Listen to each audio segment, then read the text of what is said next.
Hi guys, welcome back to our channel. Guys, మన channel cricket సంబంధించిన ప్రతి చిన్న అప్డేట్ మన ఛానల్లో రెగ్యులర్ వస్తుంటాయి. ఇంకా మన ఛానల్ని సబ్స్క్రైబ్ చేసుకోకపోతే గైస్ వెంటనే సబ్స్క్రైబ్ చేసుకోండి అండ్ పక్కన బెల్ ని యాక్టివేట్ చేసుకోండి. అండ్ అదే ఇంకా మా వీడియోని లైక్ చెప్తే గైస్ వెంటనే లైక్ చేసి మన వీడియోలకి అయితే ఎంటర్ అవుదాం. గైస్ తప్పకుండా లైక్ చేయండి. లైక్ చేస్తే మన వీడియో మార్కెట్ కి ఫాస్ట్ రీచ్ అవుతుంది అండ్ హైప్ చేయడం కూడా మర్చిపోకండి. గైస్, వీడియోకి ముందు ఒక చిన్న రిక్వెస్ట్ ఏంటంటే ఒక్కసారి ఈ చిన్న క్లిప్ అయితే చూడండి. దాదాపు 90% సబ్స్క్రైబ్ చేసుకోకుండా చూస్తున్నారు.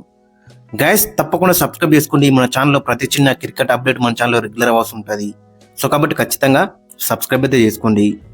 ఇక India versus New Zealand third T20I ఈ మ్యాచ్ వచ్చేసి గౌహతిలో జరగబోతుంది. ఇక అంతకన్నా ముందు సెకండ్ మ్యాచ్లో ఏం జరిగింది ఒకసారి మనం చూసుకుంటే మనకి బిగ్గెస్ట్ పాజిటివ్ ఏంటంటే మనం అందరం ఏమనుకున్నాం, మన అభిషేక్ శర్మ పైన డిపెండ్ అవుతున్నాం అనుకున్నాం. బట్ కంప్లీట్గా చూసుకుంటే మరి సెకండ్ మ్యాచ్కి వచ్చేసరికి దట్టు చేజింగ్లో 209 చేజింగ్లో అక్కడ బోత్ ఇద్దరు ఓపెనర్స్ కూడా మరి వెంటనే అవుట్ అయ్యారు. ఇక తర్వాత చూసినాం మరి ఎట్లా అనుకున్నాం. బట్ ఇషాన్ కిషన్ కొట్టిండు. తర్వాత ఇంకొక బిగ్గెస్ట్ పాజిటివ్ ఏంటంటే సూర్యకుమార్ యాదవ్ కెప్టెన్. మరి ఇతని దగ్గర నుంచి రన్స్ రావాలి, వరల్డ్ కప్ ముందు ఇతని దగ్గర నుంచి ఒక మంచి ఇన్నింగ్స్ రావాలి, పెద్ద ఇన్నింగ్స్ రావాలి, దట్టు 200+ స్ట్రైక్ రేట్తోని ఒక మంచి ఇన్నింగ్స్ రావాలనుకుంటే అది వచ్చిందని చెప్పుకోవచ్చు. సో ఇవి రెండు మనకి బిగ్గెస్ట్ పాజిటివ్ థింగ్స్ అని చెప్పుకోవచ్చు గత మ్యాచ్లో. సో అభిషేక్ శర్మ వెంటనే అవుట్ అయినా కానీ ఇక తర్వాత మనకి మంచి బ్యాటర్స్ అయితే కనబడుతున్నారు. సో మెయిన్గా చూసుకుంటే సంజు శాంసన్కి చాలా ప్రెజర్ అయితే ఉందని చెప్పుకోవచ్చు. ఎందుకంటే ఇషాన్ కిషన్ మంచి నాక్ ఆడిండు. ఇక రేపు మాపో తిలక్ వర్మ కూడా వస్తాడు. సో కాబట్టి సంజు శాంసన్ పైన ఖచ్చితంగా ప్రెజర్ అయితే ఉంది. మరి అతనికి ఈ థర్డ్ మ్యాచ్ అనేది క్రూషల్ ఉండబోతుంది. మరి ఏ విధంగా రాస్తున్నా అనేది ఇంట్రెస్టింగ్ కనబడుతుంది. ఫస్ట్ మ్యాచ్లో సేమ్ షాట్ ఆడబోయి అవుట్ అయింది, సెకండ్ మ్యాచ్ కూడా సేమ్ షాట్ ఆడబోయి అవుట్ అయిందని చెప్పుకోవచ్చు. సో ఖచ్చితంగా సంజు శాంసన్ దగ్గర నుంచి థర్డ్ మ్యాచ్లో ఒక బిగ్ ఇన్నింగ్స్ అయితే ఎక్స్పెక్ట్ చేస్తున్నాం. మరి ఏ విధంగా రాస్తున్నా ఇంట్రెస్టింగ్ కనబడుతుంది. ఇక అభిషేక్ శర్మ కూడా ఫస్ట్ బాల్కే అవుట్ అయిందని చెప్పుకోవచ్చు. ఇక మనకి కావాల్సింది కూడా అదే కదా, అంటే వరల్డ్ కప్ ముందు మనం టెస్ట్ చేసుకోవాలి. ఒకవేళ అభిషేక్ శర్మ వెంటనే అవుట్ అయితే ఎట్లా ఉంటుందని టెస్ట్ చేసుకోవాలి. బట్ మనకు అదే కలిసి వచ్చిందని చెప్పుకోవచ్చు, దట్టు చేజింగ్లో. సో కాబట్టి ఇక తర్వాత మనకి ఇషాన్ కిషన్ సూర్యకుమార్ యాదవ్ దగ్గర నుంచి మంచి పార్ట్నర్షిప్ వచ్చింది. ఇషాన్ కిషన్ మామూలు కొట్టుడు కాదు, అది ఊర మాసం చెప్పుకోవచ్చు. అది కొట్టుడు మాత్రం అట్లాంటి ఇన్నింగ్స్ అయితే ఆడిందని చెప్పుకోవచ్చు. మనం ఇనిషియల్గా చూసుకుంటే మన టీంలోకి 80 రన్ పార్ట్నర్షిప్ అయితే వచ్చింది సూర్యకుమార్ యాదవ్ అండ్ ఇషాన్ కిషన్ మధ్య. దాంట్లో 70 రన్స్ ఇషాన్ కిషన్ కొట్టిండు, జస్ట్ 10-12 రన్స్ సూర్యకుమార్ యాదవ్ అయితే కొట్టిండు. సో అలాంటి డామినేట్ అయితే చేసిండు. మొత్తం ప్రెజర్ అనేది ఈజీ అవుట్ అయితే చేసిండని చెప్పుకోవచ్చు. ఇక తర్వాత సూర్యకుమార్ యాదవ్ మంచి ఆడిండు. ఇక శివన్ దుబ్బ కూడా లాస్ట్ లో మంచి ఆడిందని చెప్పుకోవచ్చు. ఇక మన బౌలర్స్ కూడా మంచిగా రాణించాలని చెప్పుకోవచ్చు. మెయిన్ గా చూసుకుంటే ఫస్ట్ వాళ్ళ స్టార్ట్ దొరికినప్పుడు ఇక పెద్ద రన్స్ కొడతారు అనుకున్నాం, 250 కైండ్ ఆఫ్ రన్స్ కొడతారు అనుకున్నాం.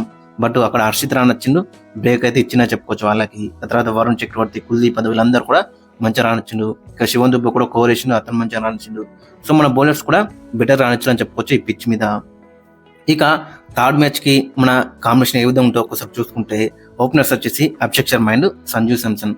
అభిషేక్ శర్మ దగ్గర నుంచి మంచి ఇన్నింగ్స్ ఎక్స్పెక్ట్ చేస్తున్నాం. అండ్ సంజు శాంసన్ దగ్గర నుంచి ఖచ్చితంగా ఒక బిగ్ ఇన్నింగ్స్ వస్తే అతనికి రిలీఫ్ అయితే అవుతుంది వరల్డ్ కప్ ముందు. ఎందుకంటే అక్కడ ఇషాన్ కిషన్ కూడా ఉన్నాడు కాబట్టి. సో కాబట్టి ఖచ్చితంగా సంజు శాంసన్ దగ్గర నుంచి బిగ్ ఇన్నింగ్స్ వస్తే మంచి అయితే ఉంటుంది. ఇక తర్వాత ఇషాన్ కిషన్ ఉన్నాడు, ఖచ్చితంగా నెంబర్ 3 ఈ మ్యాచ్ కూడా నెంబర్ 3 ఆడే ఛాన్స్ ఉంది. అండ్ ఈ మ్యాచ్ కూడా ఒకవేళ పెద్ద ఇన్నింగ్స్ వచ్చిందనుకో ఖచ్చితంగా ఇతనే కన్సిడర్ అయితే చేస్తారు అభిషేక్ శర్మతో ఓపెనర్ గా. చూద్దాం మరి ఈ మ్యాచ్ లో ఏ విధంగా రాస్తారో ఇంట్రెస్టింగ్ అవుతుంది. ఇక తర్వాత నెంబర్ 4 వచ్చేసి కెప్టెన్ సూర్యకుమార్ యాదవ్.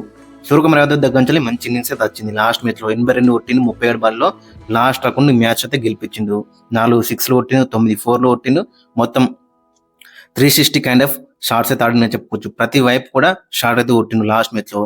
సో ఈ మ్యాచ్ కూడా అలాంటి కైండ్ ఆఫ్ ఇన్నింగ్స్ ఎక్స్పెక్ట్ అయితే ఎత్తున్నాం. ఇక తర్వాత తీసుకుంటే నెంబర్ 5 వచ్చేసి హార్దిక్ పాండ్యా. ఇక్కడ నుంచి లెఫ్ట్ రైట్ కాంబినేషన్ వచ్చేసి మనకి చాలా ఇంపార్టెంట్ అని చెప్పుకోవచ్చు. ఒకలేట లెఫ్ట్ హ్యాండ్ అవుట్ అయితే ఇట్ట శివన్ దుబ వస్తాడు, ఒకలేట రైట్ హ్యాండ్ అవుట్ అయితే ఇట్ట హార్దిక్ పాండ్యా అయితే వస్తాడు. ఎందుకంటే మిడిల్ ఓవర్స్ లో మనకి లెఫ్ట్ రైట్ కాంబినేషన్ అనేది ఇంపార్టెంట్ అని చెప్పుకోవచ్చు. ఇక హార్దిక్ పాండ్యా కూడా గత మ్యాచ్ బ్యాటింగ్ అయితే అవకాశం రాలేదు, కానీ బౌలింగ్ లో మనోడు మాత్రం చాలా బెటర్ గా రాణించిందని చెప్పుకోవచ్చు.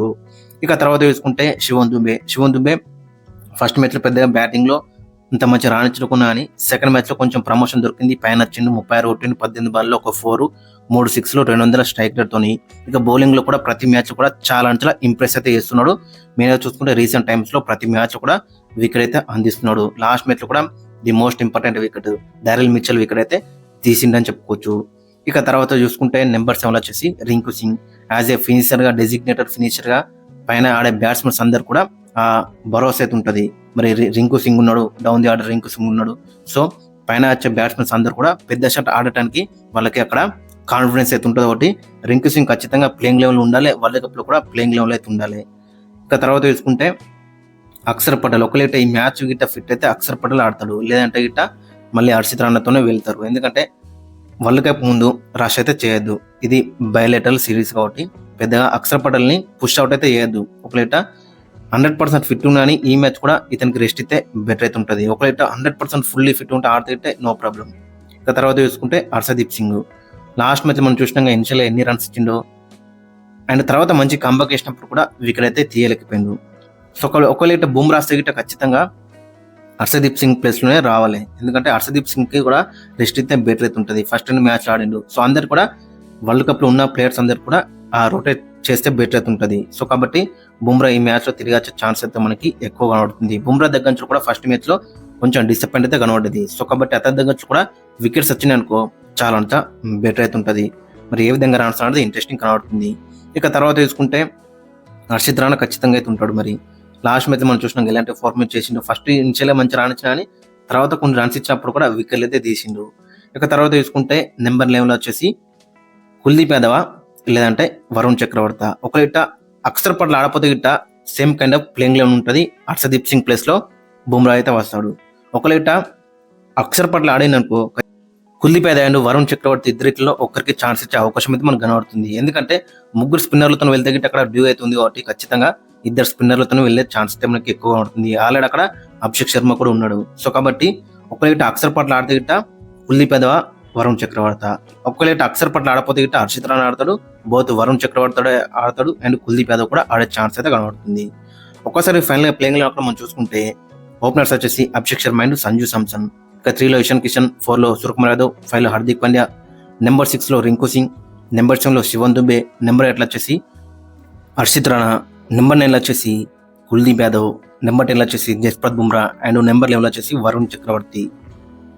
ఇక ఓవరాల్ చూసుకుంటే ఏ విధంగా అయితే ఉంటుంది. అక్కడ మెయిన్ గా చూసుకుంటే ఒకవేళ అక్షర్ పటేల్ ఫిట్ అయినా కానీ అతనికి ఇంకొక మ్యాచ్ రెస్ట్ అయితే బెటర్ అయితే ఉంటుంది. ఎందుకంటే వరల్డ్ కప్ ముందు రష్ అయితే చేయొద్దు. ఇక తర్వాత చూసుకుంటే బుమ్రా ఖచ్చితంగా ఫస్ట్ మ్యాచ్ ఆడిండు, అందులో వికెట్స్ అయితే రాలేవు. సో కాబట్టి ఖచ్చితంగా ఈ మ్యాచ్ ఆడాలి. మరి ఎవరు ప్లేస్ లో వస్తారంటే అక్కడ హర్షదీప్ సింగ్ ప్లేస్ లో వస్తే బెటర్ అయితే ఉంటుంది.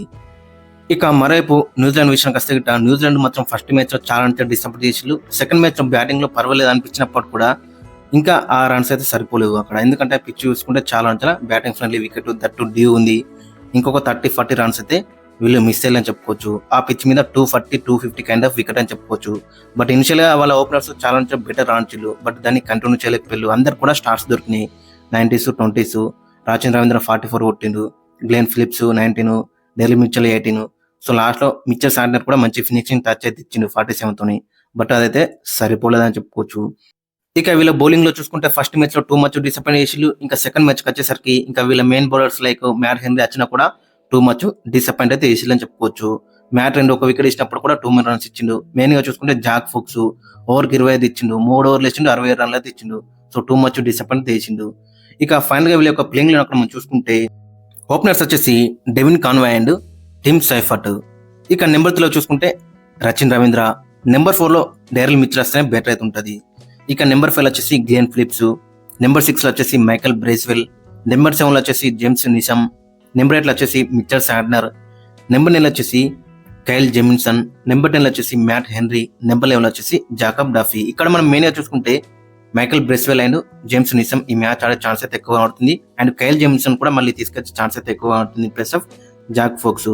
ఇక ఈ మ్యాచ్ వచ్చేసి గౌహతిలో జరగబోతుంది. మరి ఇక్కడ యూజువల్ చూసుకుంటే చాలా అంటే హై స్కోరింగ్ మ్యాచెస్ అయితే మనం చూసినాం గతంలో. ఒక్కసారి ఇక్కడ స్టార్స్ ఒకసారి మనం చూసుకుంటే మొత్తం 3 మ్యాచ్లు అయితే జరిగినాయి. దాంట్లో ఫస్ట్ బ్యాటింగ్ వేసి ఒక్కసారి గెలిచిలు, సెకండ్ బ్యాటింగ్ వేసి 2 సార్లు గెలిచిలు. అవరేజ్ ఫస్ట్ ఇన్నింగ్స్ స్కోర్ చూసుకుంటే 192 అవుతుంది. సో చాలా అంటే హై స్కోరింగ్ పిచ్ అని చెప్పుకోవచ్చు. ఇక మెయిన్ గా చూసుకుంటే మన టీం ని వచ్చేసి మరి ఒకవేళ అక్షర్ పటేల్ ఫిట్ ఉన్న అతనికి ఈ మ్యాచ్ కూడా రెస్ట్ ఇచ్చే ఛాన్స్ కనబడుతుంది. ఓన్లీ అక్కడ హర్షదీప్ సింగ్ ప్లేస్ లో బుమ్రాని తీసుకొస్తే బెటర్ అయితే ఉంటుంది. ఈ ఒక్క మార్క్ చేసే అవకాశం అయితే మనకి ఎక్కువగా కనబడుతుంది. గైస్ మరి మీరేమనుకున్నారు ఖచ్చితంగా కింద కమెంట్స్ కింద మెన్షన్ చేయండి. అండ్ మీ యొక్క ప్లేయింగ్ లైన్ కూడా కింద కమెంట్స్ కింద మెన్షన్ చేయండి.